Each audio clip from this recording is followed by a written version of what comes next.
Ils étaient pourtant engagés à réduire leurs émissions de 17 % d'ici 2020. Avec leur choix irresponsable, ils ne seront même pas capables d'atteindre leur propre cible, pourtant très basse. Pourquoi les conservateurs n'ont-ils pas de plan crédible chiffré pour protéger l'environnement et la santé des générations futures? C'est l'avenir de la planète qui est en jeu, Monsieur le Président. Une économie faible en carbone est la voie de l'avenir. Je suis très fière de pouvoir me lever aujourd'hui en cette Chambre pour pouvoir déposer ce projet de loi qui demande à modifier la loi sur la protection de la navigation que les conservateurs ont adoptée et qui font en sorte que plus de 90 % de nos cours d'eau ne sont maintenant plus protégés par la loi sur les lois environnementales, les protections environnementales. La lutte au changement climatique est un enjeu à l'échelle planétaire et le Canada ne peut pas renier son rôle. Le président Obama a été très clair. Les États-Unis doivent agir concrètement pour limiter les émissions de leur secteur le plus polluant. Le Canada doit faire de même et suivre leur exemple, c'est-à-dire soumettre le secteur pétrolier et gazier à des réglementations qui seront conséquentes avec les engagements pris à Copenhague.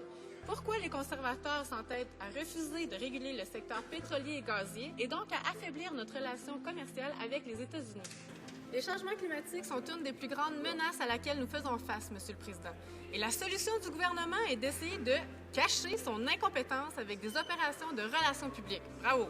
Le résultat, des cibles de réduction constamment réduites, aucune réglementation pour les grands pollueurs, bref, pas grand espoir à l'horizon.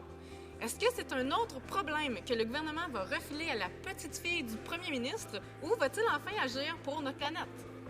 Alors, est-ce que le gouvernement peut nous indiquer si oui ou non les projets actuellement en cours seront enfin soumis à un réel processus d'évaluation environnementale? Monsieur le Président, ça fait 5 ans que le Catherine Spirit gît dans le lac Saint-Louis à Beauharnois, menaçant de polluer la santé des citoyens et le bassin d'eau potable. Les 4 MRC avoisinantes, soit Beauharnois-Salaberry, le Haut-Saint-Laurent, les Jardins-Napierville et Vaudreuil-Soulanges, en ont assez et veulent savoir quels sont les polluants qui sont toujours sur le bateau, qui va payer pour le démantèlement de l'épave. Le comité de travail se penche sur l'échéancier, ça on le sait.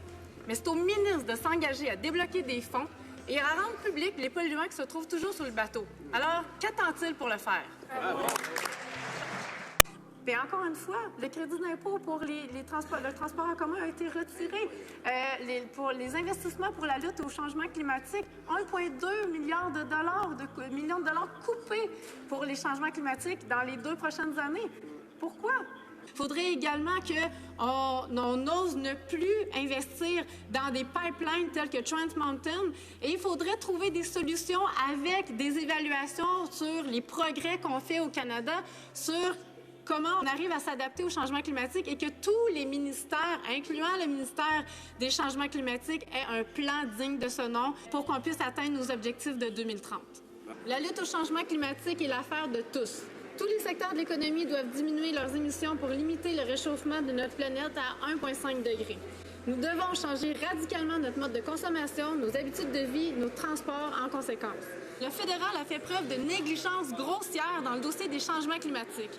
Malheureusement, ce gouvernement ne montre pas du tout qu'il est prêt à changer.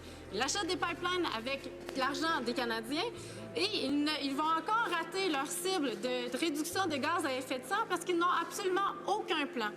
Et puis, j'invente rien. On a invité des citoyens des citoyens dans Salaberry-sur-Roy le 10 février dernier pour proposer des motions, pour rédiger des motions à proposer au gouvernement canadien parce que là, on a l'impression que les libéraux sont dans l'impasse. Ils ont rédigé, entre autres, des motions concernant l'étiquetage des produits de manière claire pour indiquer l'impact environnemental et en faciliter le recyclage, établir une cible de transition vers une économie circulaire, inscrire des cibles de réduction de GES contraignantes dans une loi obligeant le respect des engagements du gouvernement libéral canadien envers l'accord de Paris concernant la lutte au changement climatique, adopter une loi exigeant la divulgation par les grandes banques et les fonds de pension canadiens du pourcentage de leurs investissements dans les énergies fossiles et mettre en place un système national obligatoire d'évaluation de la performance énergétique des bâtiments. Donc, modifier notre code du bâtiment canadien. Au NPD, nous reconnaissons l'urgence d'agir dans la lutte au changement climatique. Nous demandons des objectifs ambitieux de réduction des GES et l'arrêt du projet Trans Mountain.